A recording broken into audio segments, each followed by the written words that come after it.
Rangers Day off number 2 of spring, and happy WBC Championship Day for everybody who's following the tournament, and I hope you are. It's been a great tournament. But we're here to talk Rangers, maybe some burgers, not Jake Burger. We can talk Jake Burger. We can also talk Jake's Burgers if you want. But here I am, YouTube Live, my favorite place to be on a Rangers off day to answer questions. Just a quick disclaimer before we get into the room, which seems to be chock full of catchers, of questions. I don't know why I said catchers, except that the first question I'm going to answer has catchers in it. But please, if you've been on this channel before and haven't subscribed or liked it, please do that. Please be willing to follow along at Twitter, X, whatever you want to call it. You can follow me at Evan_P_Grant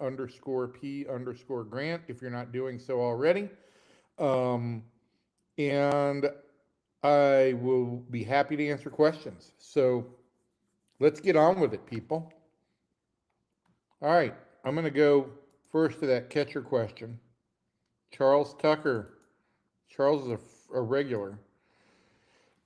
Charles wants to know, are the Rangers still looking for a third catcher? Are they okay with McIver and Round Rock? I'm concerned about Higgy's back.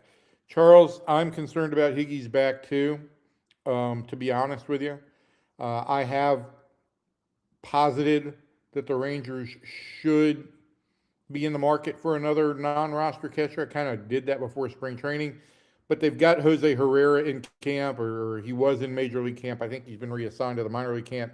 He's got some Major League experience, and I would assume that he and McIver will be the AAA catchers. So if you need somebody in a pinch, you've got Jose Herrera. Now, this is the final week of camp. There are veterans who have outs in their clauses, and if they see that there may be a better road back to the big leagues with the Rangers, they may reach out once they become once they opt out of their minor league deals with the team that they're signed with, or get released from those deals. They could reach out to the Rangers, and the Rangers could certainly pick up another guy on a minor league contract to give them more depth. But I do think McIver is going to be the starter at AAA, and I think it gets a little bit difficult to go sign a veteran big leaguer to go to AAA and act as the backup there behind a guy that is still kind of in development but has a little bit of big league experience. It's just not enough at bats for a guy to stay fresh and ready for a potential big league call up. But given the fact that Kyle Higashioka has had issue last year with his back and his hamstrings, and that he's had issues this spring with his back, I certainly think the Rangers are paying attention to whatever the waiver wire may potentially offer. Good question, Charles. Always love getting into third catchers as our first question of the day. The real Ben Kaysen. In spring training last year, I remember buzz about Jock Peterson's leadership abilities. Hang on, Ben. Not hearing so much about that this year. Have the struggles sapped that influence on other guys? I think you've got a second question in here. What's your read on Cal Quantrill spring? Looked good in the WBC. Could he break the camp as a long man? All right, so let's take these two questions in order. In regards to Jock Peterson, I think Jock's position of leadership was undermined by his ineffectiveness last year at the plate, and then an injury.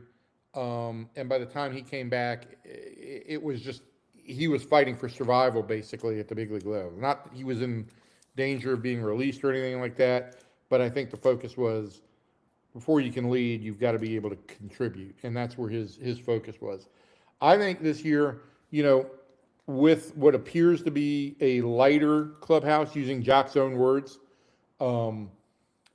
and Corey Seager being more outwardly engaged, at least from what I can see, and the addition of Brandon Nimmo, I think you've got a group of guys on the position player side that are positioned to do different elements of leadership. Corey is mostly a lead by example guy. but he does a lot of talking with guys one-on-one that we never see, we're never involved with. Secondly, you add Brandon Nimmo, there's a high energy guy, right? A lot of experience, big positive high energy guy. Some guys need that. Now you add the fact that if Jock can be productive this year, he's, I don't want to say a joker, but he's certainly willing to be a little bit edgier. He will joke around with teammates. He will playfully harass them. Um, and if he can contribute, I think he's going to fill that role just as he did last year. I do want to mention this, excuse me, because there's been some questions on social media about Jock and about the poor spring results that he's had. And I just posted a column this morning about the fact that Jock Peterson's spring trainings do have a way of kind of predicting his regular season, just not in the way that you think. Peterson, going back almost to 2018, you can basically take Peterson's spring and think that the inverse of is going to happen in the regular season. Just to give you a couple of numbers here, last year he had 1,028 OPS in spring training, and then we know what happened during the regular season.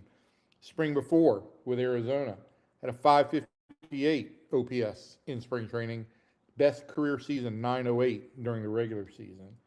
2023, 968 in spring, 764 the regular season. 2022, 623 in spring, 874 in the regular season, and on it goes. So he hasn't gotten results. I think he's in a good place mentally. I think he is really putting in work on the process of getting more lift on the ball, which is something he lost last year. He's working pretty diligently with Justin Veely, and I think he's in a really good spot. All that said, he's going to be in the last year of his contract, and I think it's entirely possible he doesn't get a really long runway into the season, but he will get opportunities to start the regular season. Question is whether or not he'll get a lot of time in Philadelphia, because I think the Phillies will throw 2 left-handers at the Rangers in 3 days, and that may create more opportunities early for whoever ends up winning the Andrew McCutchen Mark Canha battle, which has become really a good battle. 2 veterans who have really posted up well this spring. Just when it looked like McCutchen was starting to run away with it, Canha had a home run, showed up big at the Dodgers on Sunday, and he's hitting 300 with a very nice OPS this spring. So we'll see what happens on that front. All right, so to get to your second question, what's your read on Cal Quantrill spring? Looked good in the WBC. Could he break camp as the long man? I think it's possible he breaks camp with this club. His 5 innings against Cuba in the WBC were strong, but really he's only had 7 innings of work since the 1st of March. He stretched out, obviously, by showing that he could go 5 innings. And I think the Rangers may consider putting together the last spot in their bullpen and the last spot in the rotation and their bullpen to emphasize having some degree of piggyback ability into the regular season when the starters will still be on somewhat limited pitch counts, when they may encounter some cold weather and some inclement weather. And I think Cal figures into that mix as well as Austin Gomber. That's why I think yesterday when I was talking to Skip Schumacher, he mentioned all 4 guys when talking about the 5th spot. I still think that one of Jake Latz or Kumar Rocker will be in that 5th spot. And I'm getting more feeling that perhaps the other could go to the bullpen, even if it is Rocker, and kind of pitch in that piggyback role. You could do a lot worse than to have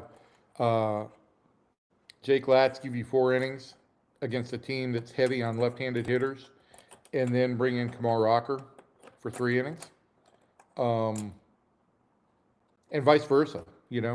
It would be you could turn the lineups around if you need to mid-game in April uh, to supplement your rotation. The only question with that is if that guy pitches behind one guy, pitches 3 innings, is he then down for 4 days? Or can he come back after two and give you multiple innings again? Because that's where the Rangers are going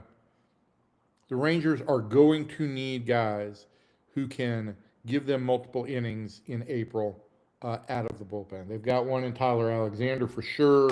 I think one of the spots that goes to the bullpen will be another multi-inning guy, whether it's Latz or Rocker.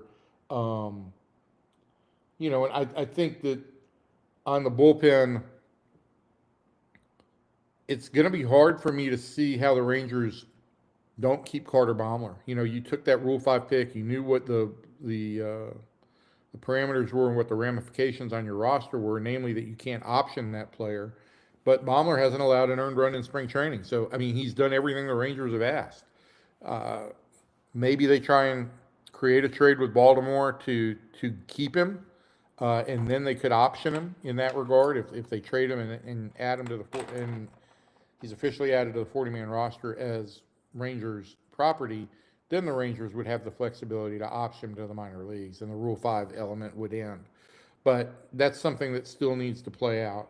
I think the situation with Quantrill, to get back to your original question, I think the situation with Quantrill will be answered by the end of this week. I believe his contract calls for an out clause on Saturday, the last day in Arizona. So the Rangers will either have to add him to the 40-man roster or potentially expose him for other clubs who need a starter or a long reliever.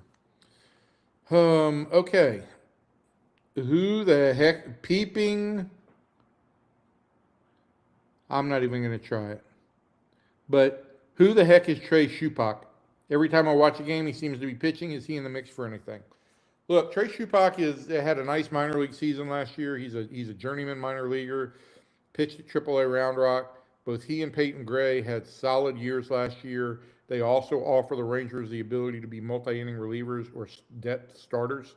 I don't see Shupak has already been sent back to the minor league camp.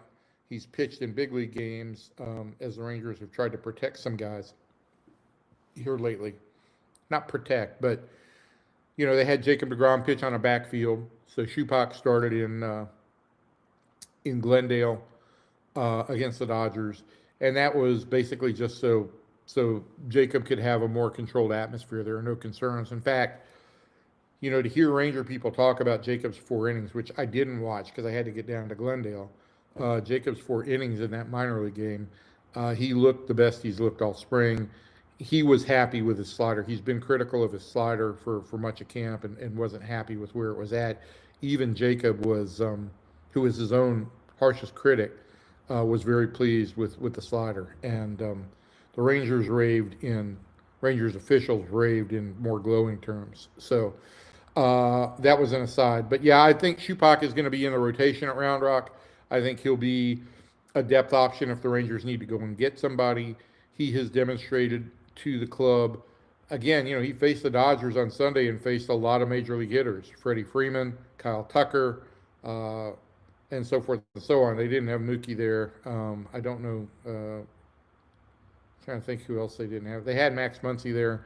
But I think that he's shown fairly well, and so has Peyton Gray. And I think those give the Rangers 2 depth options.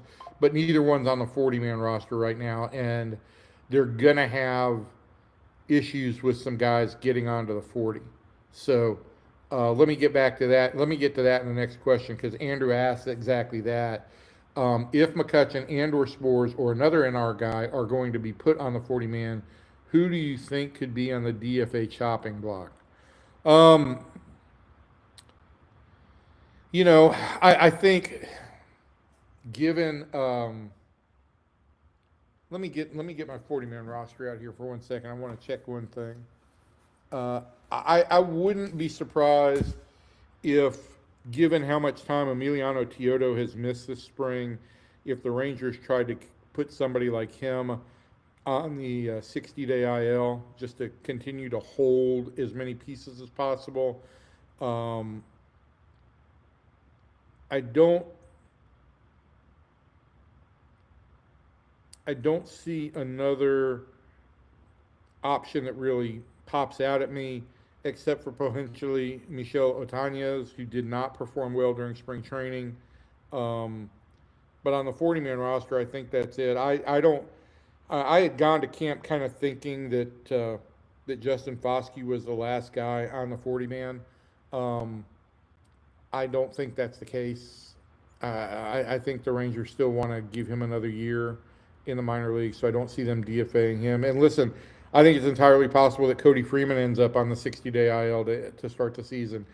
He really won't start baseball activities until the Rangers leave camp next week. And so, he could go on the 60, um, because I think he'd need to basically have what amounts to a whole spring training, and then only then would he be ready to start playing in games. I don't know if it will take 60 full days in the regular season, and certainly the Rangers would like to have Cody Freeman available as an option to them. But if the idea is to hold on to as many people as possible, I could see them potentially examining that. You also asked, Andrew, if he said Skip would like to have an optionable reliever. Does that mean someone like Curvillo starting the season on the roster and someone like Spores in the minors? And yeah, that's my exact thinking right now. Josh has pitched really well the last couple of times out. It was really good last night. His fastball velocity is still in the 93 to 94 range, and I think he'd like it. He doesn't expect to get back to 97 where he was a couple of years ago, but he also has better command than he had at 97.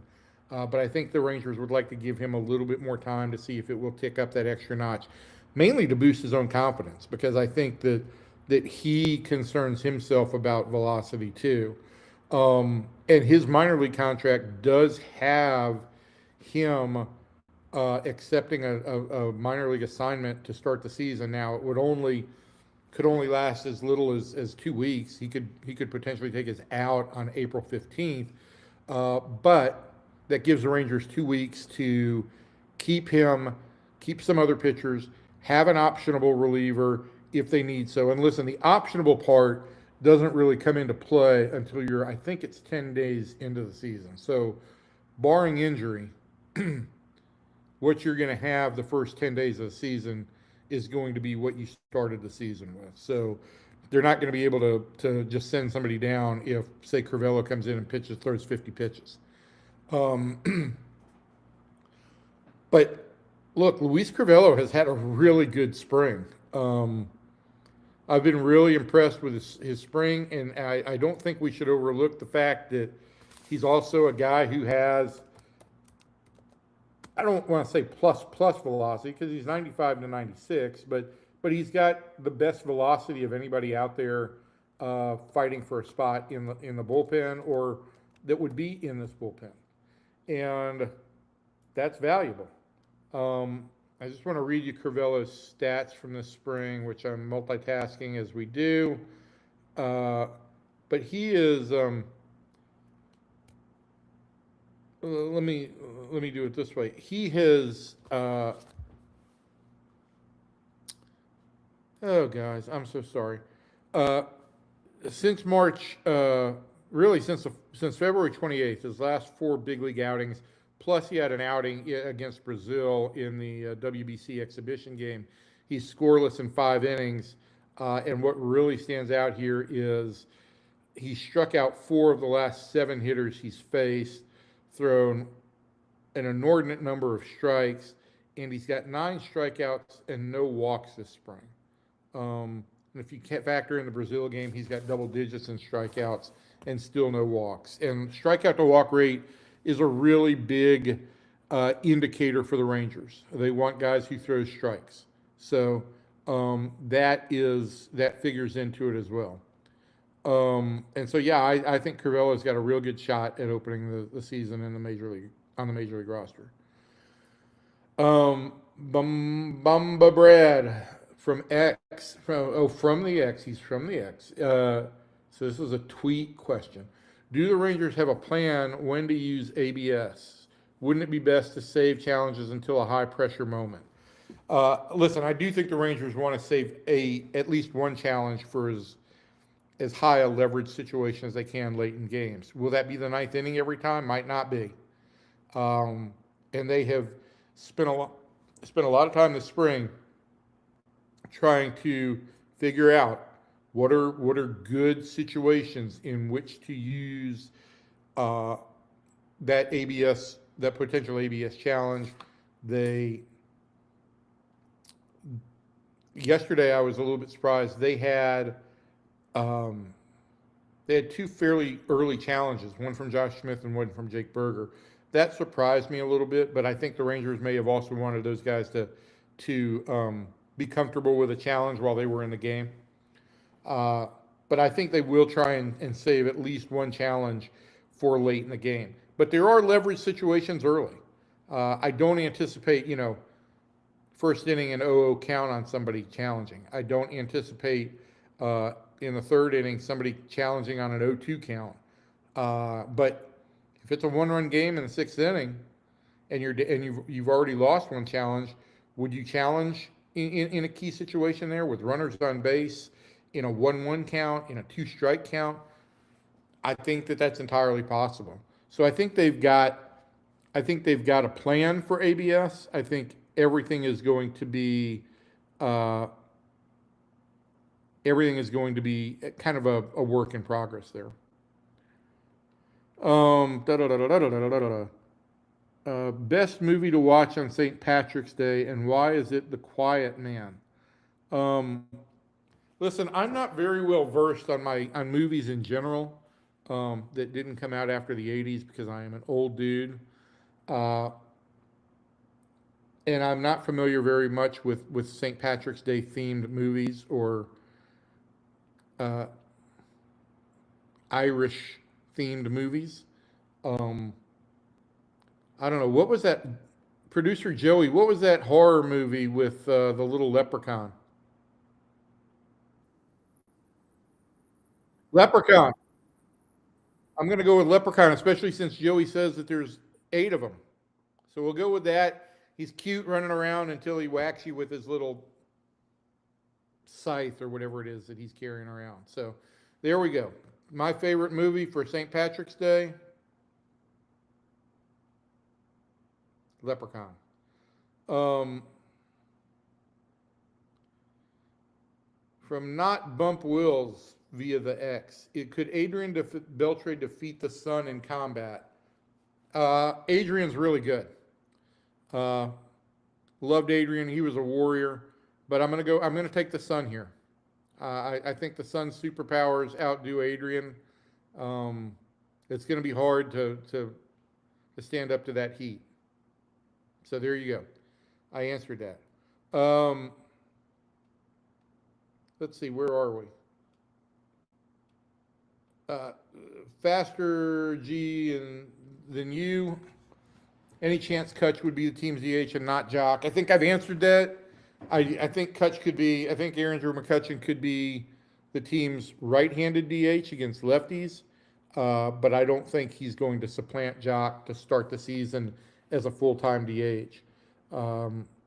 I think Jock Peterson is going to get some runway into the season. As I said earlier, I don't know how long that is, but he will get some ability to show that he's still got it.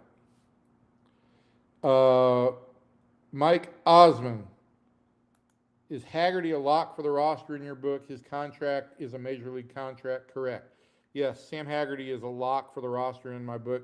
And look, against left-handed pitching, Sam might be a really attractive DH option as well.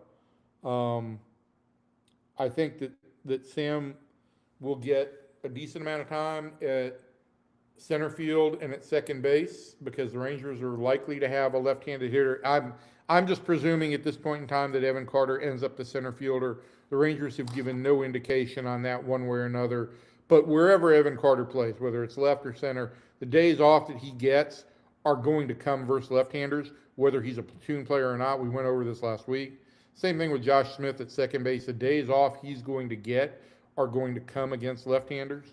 And so I think, you know, Rangers may alternate that situation. You know, they have a lefty that they're facing a lefty. They may put Smith at second and sit Carter that day and play Haggerty in his outfield spot. They have a lefty the next time out. Maybe they sit Smith and play Carter and have Haggerty at second base.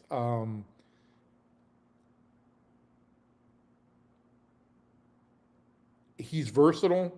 He's had a great spring. He looks really good.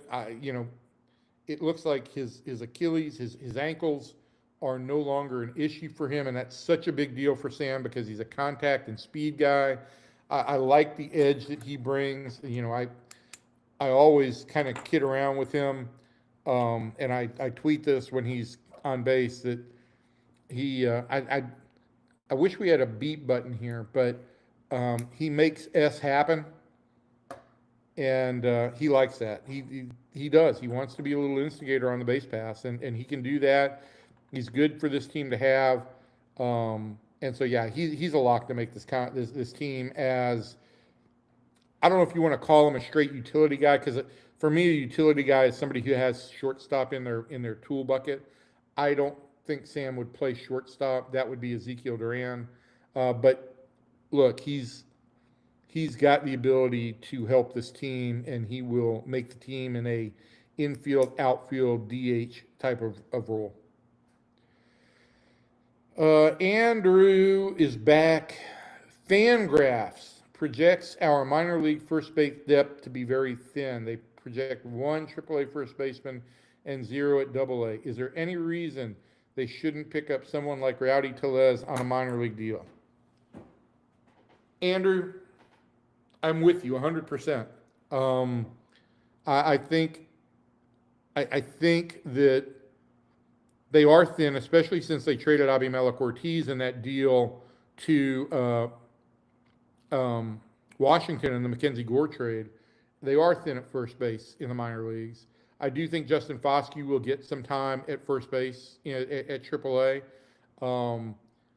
But I sure would like to have Rowdy Tellez in the minor league system. I think he's good with young players. He's been around. He lives in Texas. I think he'd be a good add. Now, Rowdy spent the first part of spring training with Team Mexico in the WBC. Hadn't signed as of yet. I don't know why the Rangers wouldn't go out and sign him. And I've asked this question. I just haven't gotten much of an answer. I do think there is this one element there that, Rowdy is a big guy. He doesn't have a perfect build by any stretch of the imagination. And I think that there is some thought internally that the Rangers simply played unathletically last year.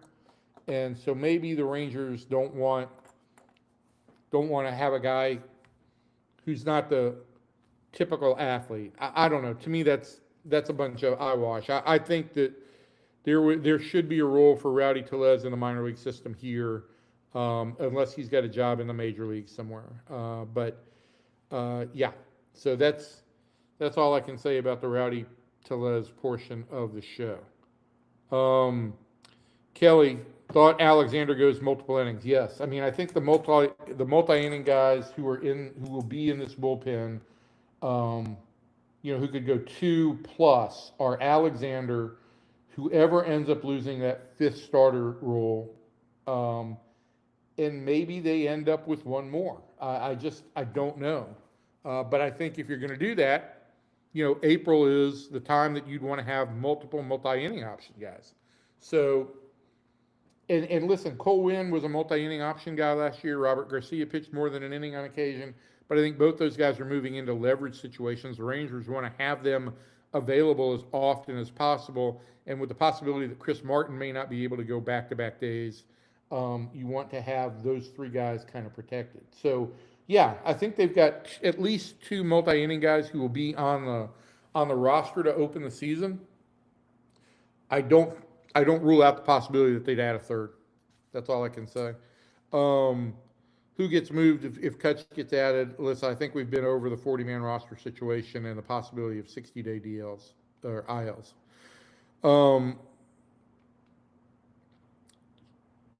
Charles is back. Wants to know if Foscue doesn't hit in the majors, are his days numbered with the Rangers? Listen, he's got to get a chance to play in the majors, and he's not going to get that out of the chute. He's been sent back to minor league camp. He's got to do two things. He's got to prove he can stay on the field. He's had issues with a number of soft tissue injuries, and he's going to have to hit in whatever small opportunity he may get at the major league level. And let's also be honest here. You know, we talk about guys who are on the bubble here. If the Rangers are trying to protect the most players possible on the 40-man roster, at some point in time, you may have to make a decision on Justin Foscue, even without getting him to the big leagues. So, would that be fair to Justin Foscue? Probably not. But this isn't a fair industry a lot of times. It's about timing and making the most of your opportunities. And Justin hasn't had a lot in the big leagues. He struggles to find a position where he plays every day. You know, for the last 2 years, he was basically blocked because Marcus Semien played every day at second base and didn't really play other positions. He played some first base, but that was still a work in progress. So I don't know if his chance is going to come up here with the Rangers. And if it doesn't, you know, I really like him. I hope he does. Kind of stifled a belch there. It's what you deal with. This is what I'm leaning into being an old man. I'm just leaning into this. You know, I'll talk about burps. We talk about bodily functions in our 60s. That's something we talk a lot about. But on Foscue, he's just going to have to make the most of whatever opportunity he has. And right now, that's going to be to go to Round Rock and torch AAA pitching to the same extent that he has the last, 2 years that he's been there. You know, he's got a lot of at-bats at AAA. There's no doubt about that. He's got almost 1,000 at-bats at AAA. So he's got a lot of time there. But he's just been blocked at the big league level, and he's proven he can hit AAA pitching, but you just have to go out and do it again, even if it's harder to stay motivated going back there for what amounts to a fourth year. Ben, has Jake Berger won the cleanup spot? Seems like Schumacher likes him there. I think Skip's been on the record basically saying that his top four are set with Brandon Nimmo, Wyatt Langford, Corey Seager, and Jake Berger. Jake's had a good spring. I think most importantly for me, for what I've seen of Jake Berger this spring, is there isn't as much chase as there was a year ago. I think there were a lot of things working on him a year ago in that regard. He was trying to get acclimated here, trying to prove his worth, not making excuses for him, but I do think he sped up the game a little bit. And then I think as he got off to a poor start, he just got into bad habits trying to make it all up. But he's now got a manager for whom he's already played in Skip Schumacher. Got basically a clean start after last year. And he seems to have done the things the Rangers have wanted to see him do, which is, you know, swing at strikes. Just don't expand the zone. So, yeah, I think he's going to get the cleanup spot to start the year. Still haven't seen the expected opening day lineup on the field together. Thought we'd see it on Tuesday night. Evan Carter had a personal day to attend to some business, so he wasn't there, and that kept it from being the full lineup. But what I found interesting, also Peterson had the day off after going to Glendale the day before. What I did find interesting was Josh Smith hit fifth, and Kevin Sherrington and I talked about on our podcast this morning. I floated out this potential everyday lineup, and you can switch a couple of these names around. But here's how I see it potentially playing out. You go Nimmo, Langford, Seager, Berger, and then you go either Smith or Peterson. And look, Josh has just had a better spring than Jock Peterson has. Sixth, you go Josh Young.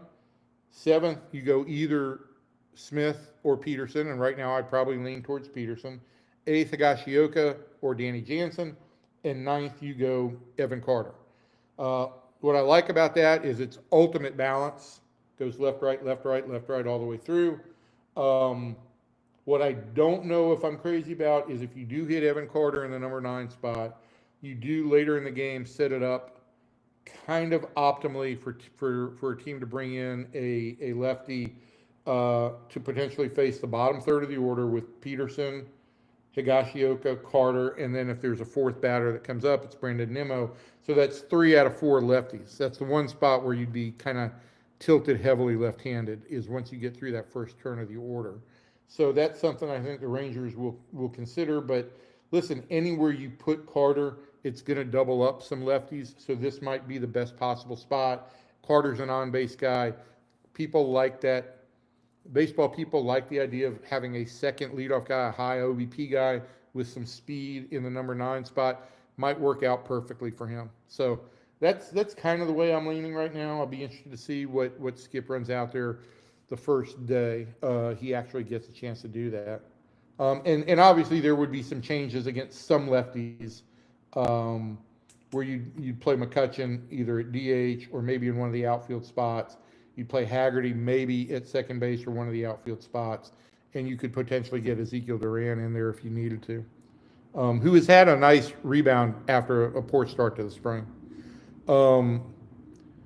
Chase makes a comment, not so much a question, that Kennedy Landry is the one to ask about movies. Yes, Kennedy has her own letterbox. She watches movies constantly. She's very much more well-versed on movies than I am. I am your guy for dad rock. If you need questions on any band from the 70s or 80s, you come to me. Seek me out, and you will get your answers. Okay? That's my specialty. That and like all the Caddyshack, Airplane, real pun / slapstick comedy movies of the 80s. That's my sweet spot. Got it? Okay, good. Rum Drums. What do you expect for the WBC final tonight? Listen, I do want to say this. I think it's been a great tournament. I am a little bit troubled by this fact that Venezuela played last night. And so I think that there are going to be some relievers based on the WBC rules who are not available for the championship game, which puts them at a disadvantage. And listen, I think you look at any team in the WBC, and as good as the Americans were with Skeens and Skubal starting a couple of games for them, I think the Americans, Team USA, has a decided advantage in the bullpen. I think that's where they've had some separation. And so I think this will be a close game early on, but I do think that Venezuela is going to run into some bullpen. It could potentially run into some bullpen issues, and against this American lineup that is really good. And, Mark DeRosa has been playing some hot hands. Roman Anthony, Gunnar Henderson, they've got some guys who are hot right now, and it makes the lineup that much more dangerous. So, I'm picking Team USA. It'd be nice to see the Americans win for the first time since 2006. That would be cool. Mike, beyond the M's, are the Astros or the A's bigger competition for us in the AL West this year? That's a good question. I just don't know, Mike, that I'm buying the A's at that field of artificial turf in Sacramento in the heat. It's just not ideal conditions. And we talked about what it used to be like playing at the ballpark in Arlington, how hot that was, and how the Rangers would often have some summertime wilting. I think that may play a factor for the A's. And I do think that the Rangers stack up well against these Astros as the Astros continue to kind of peel off some of their parts from their decade of dominance in the AL West. Our special section with my month-by-month predictions for the Rangers season will come out, I believe, on this Sunday. So I'm going to keep the actual prediction a secret. So hopefully you'll buy the Sunday section that has really nice portrait of Jacob deGrom and Nathan Eovaldi and the entire pitching rotation, and is very pitching themed. But I do have the Rangers finishing ahead of the Astros in the AOS. That's what I would tell you. And that's where that stands. Kelly Mann, a DH should not bat 7 or later. I don't know what to tell you, Kelly. He's going to bat 7 or later in all likelihood, at least to start the season. I get the opinion, um, but he's going to bat 7th. And I haven't looked back at the databases that I have to try and figure out how many teams had how many at bats from the DH in the number 7 spot. But there's teams use it that way. And look, if Jock is the same guy that he was in 2024, he'll end up hitting in the 5th spot. So that's that. Okay, Mike is back with a Dad Rock question. Yes! Yes, Dad Rock. Is Kansas underrated among American rock bands? You know, Kansas it's a great study. I like me some Kansas, and Dust in the Wind and Carry on My Wayward Son. Those are great. Those are great tunes, and I love them. And I think they're probably a little bit underrated. I don't know what I would rank as the top 10 classic American rock bands, but I would think it probably starts with the Eagles, includes certainly Tom Petty and the Heartbreakers, fighting for number 1. I don't know if you consider Bruce Springsteen either an individual artist or if you'd include the E Street Band with them, but probably if they consider that a band rather than an artist, probably Bruce Springsteen would be number 1 for me. I do just want to say one thing here on the subject of things that are underrated. And I think you who have followed me on Twitter know this, that I've stated this. I think maybe the most underrated band of all time in my mind, is not an American band, but it is Dire Straits. I love Dire Straits. I think if I'm picking one song to kind of get me fired up, oftentimes it's Salt in the Swing, just because I want to hear that guitar solo at the end. And I've seen all the other isolations that Mark Knopfler has done of that guitar solo, and he makes it exceptionally special. I'm also leaned more into my Springsteen era, but and there's a lot of Springsteen songs that really work for me. Badlands for sure. Wrecking Ball, Born to Run, obviously. I do like The Rising, and there's a couple others that I'm really fond of. But for underrated bands, I'm going to go with Dire Straits number 1, and then I'm going to say I don't think Billy Squier gets enough love. Okay, Billy Squier still is a rocker every time out. So there, I said it. And in that time, we got another question just beating the deadline, the Jimmer, probably because you didn't want to hear me talking about music any longer. What record do the Rangers have to finish with this year to consider the season a success? Don't want us to spend money for nothing. These guys aren't free. Look, I think it's a hard question to answer because I think if you're playing meaningful baseball in September, your season has largely been a success. The Rangers played some meaningful baseball the last 2 Septembers, but meaningful was being very generous. They were mostly out of the race by that point in time, just not completely eliminated. But yeah, I think this season will be determined a success sooner rather than later. I think that if the Rangers aren't in the thick of the playoff hunt at the deadline, if they aren't above 500 and competing for a playoff spot, I think it's entirely possible this team gets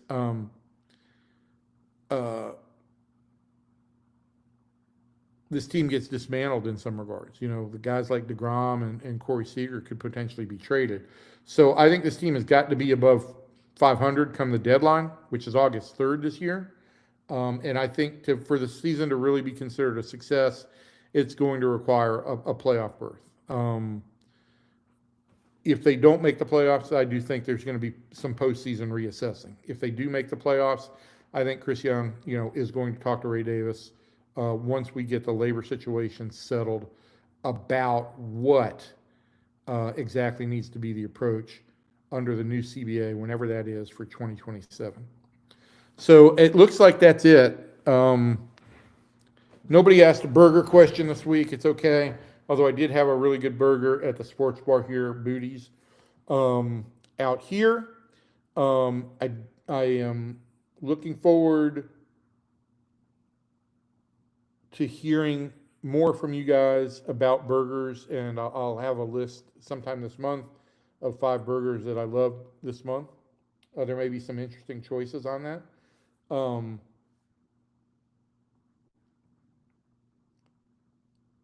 And that's about all I've got. We've got a couple more questions in here. Kelly wants to know if RSN is making money. I don't believe they made money last year. I think that's a big part of why the Rangers have trimmed back payroll. I think they did better than they would have done if they'd have gone the MLB route.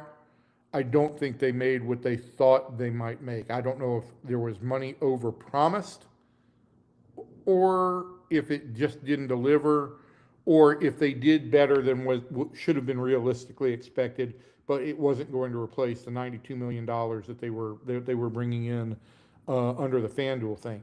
And I will just say this: whatever the situation, I think the Rangers did the right thing, at least in the short term, because what we did see is they went the RSN route because they didn't think that FanDuel, which then became whatever it became, was viable, and that they were good for the reorganized amount of money that they were supposed to send.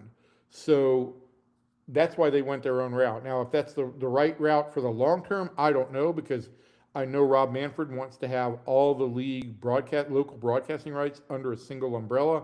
He feels like that would be more marketable for more money, and it would open up the streaming market to be that much more profitable for Major League Baseball. I don't have the answers to that question. All right, so that's it. Andrew, I'll get the burger joints near the ballpark the next time we're here, which hopefully will be sometime. Currently, my daughter is texting me about my stepdaughter, but she's my daughter in my mind. Is texting me about things over the weekend. That's the thing that you're hearing beeping in the background. So let me attend to that, because nothing is more important in my life than answering Natalie's needs. Look, y'all, it's been great. Thank you again. The participation on this. And I do want to mention that my favorite people, Rodeo Goat, have opened an Arlington location that is close to the ballpark. And JR mentioned that real quick. So, yeah, that's probably going to be a great ballpark burger option. I don't know if Cane Rosso has a burger on their menu in Arlington, but there's some spots right over there in that little area off of Division that have good food. Anyway, this has been great.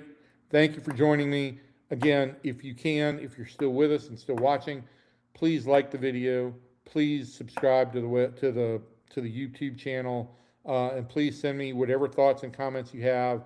You want to comment on the video on the YouTube page, feel free to do that, and maybe I can get back to you with some answers. It's been a great spring training out here, and I do feel like this club is in a better spot than they were a year ago. Whether that means a significant difference in record, we'll still see how it plays out. But if they're healthy, I think the offense is going to be better, and I think this pitching staff, again, if healthy, is one of the elites in the league. So I'll talk to you later, everybody. Next week, when we're talking about this, it'll be baseball season on the horizon. Take care.